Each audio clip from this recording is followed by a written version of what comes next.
Pour moi, je suis en train de voir que cet accord, c'est une bonne initiative. Et ce que nous autres, nous voulons d'abord que nous ayons la paix. Et je suis en train de m'étonner la façon dont nos amis, nos frères congolais sont en train de prendre cet accord à la légère.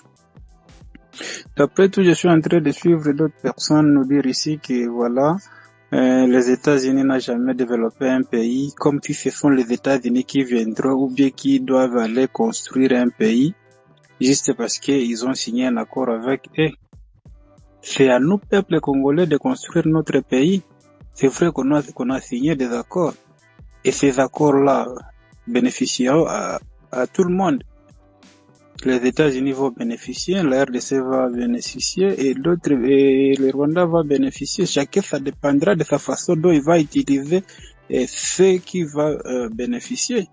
C'est pas à dire que voilà, les États-Unis n'ont jamais développé un pays, mais tous les pays qui sont en bonne relation avec les États-Unis sont développés, non? On se développe, mais c'est pas quelqu'un d'autre qui viendra vous développer. Vous avez une maison que vous habitez, vous voulez que quelqu'un d'autre vienne balayer pour vous. Est-ce que ça existe où dans le monde?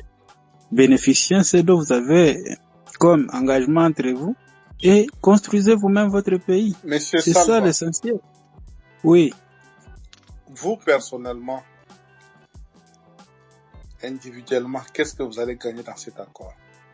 Est-ce que lorsque les États-Unis d'Amérique, la RDC et le Rwanda ont signé l'accord, vous, en tant que Congolais, on a tenu compte de vous, de ce que vous deviendrez demain, de ce que deviendra votre territoire demain, de ce que vous serez demain? Est-ce qu'ils ont tenu compte de ça?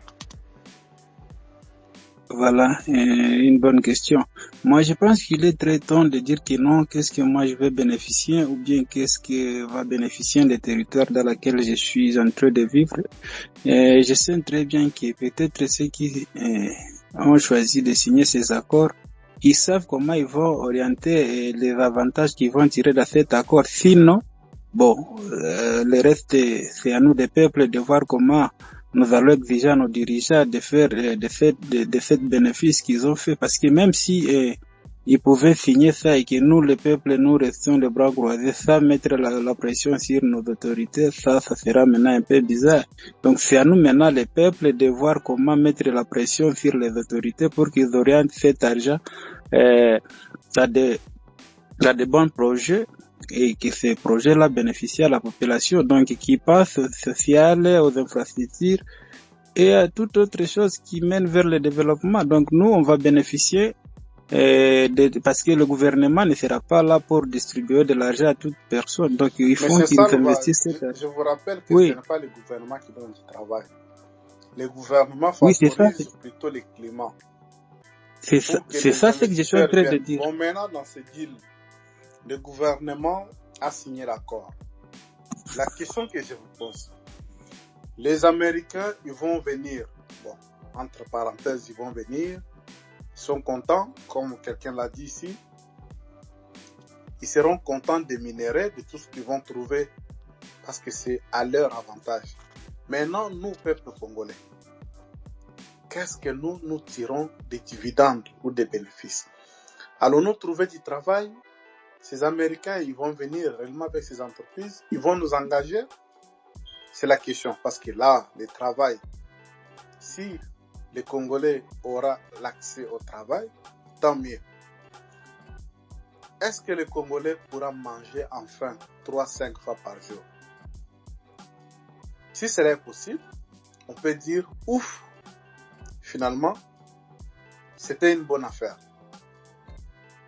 Est-ce que les Congolais seront en mesure de quitter Massissi Centre en prenant son train à grande vitesse pour se retrouver chez moi à Luebo en un seul jour? C'est la question que nous nous posons. Les Congolais de Massissi seront en mesure d'avoir l'accès à l'eau potable et à l'électricité?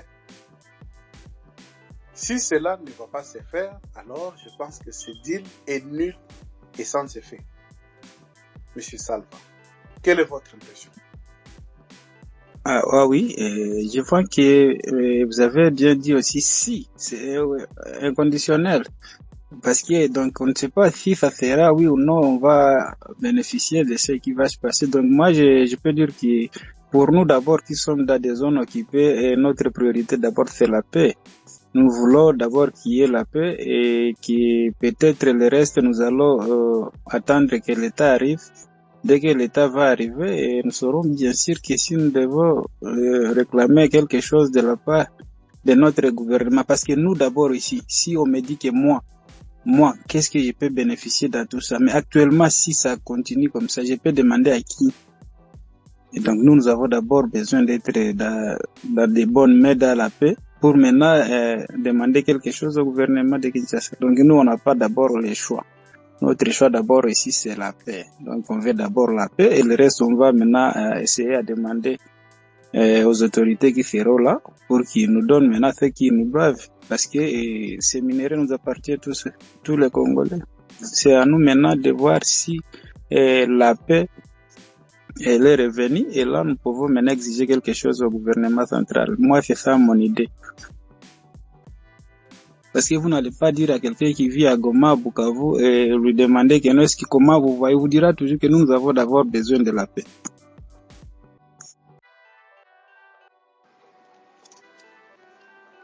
Est-ce que les Rwandais viendront au Congo pour travailler avec les entreprises américaines? Monsieur Salva. Bon, je pense que j'ai un peu suivi les informations. Je sais très bien que certains de nos minéraux seront peut-être traités ou au Rwanda et le reste peut-être ça va être traité ici chez nous. Ça dépendra de la façon dont notre gouvernement va s'organiser parce que vous savez très bien que c'est un contrat entre trois pays. Il y a les problèmes économiques aussi qu'on a cités, donc ça sera entre les trois pays, donc ils vont coopérer et ça sera peut-être gagnant-gagnant pour tout le monde. C'est pas seulement les États-Unis qui vont gagner ou le Rwanda, donc c'est tout le monde qui va gagner. Donc ces minéraux sont là, mais on n'a jamais les exploité juste parce que nous sommes en guerre. Donc ayons la paix et peut-être l'État va bénéficier beaucoup plus pour construire des routes et voir comment changer le social de la population. C'est ça mon idée, moi. Donc nous, on a d'abord besoin de la paix, c'est ça. C'est pourquoi je suis en train de le dire honnêtement. Bien, si je comprends bien, pour nos frères qui sont dans la partie occupée par l'armée rwandaise,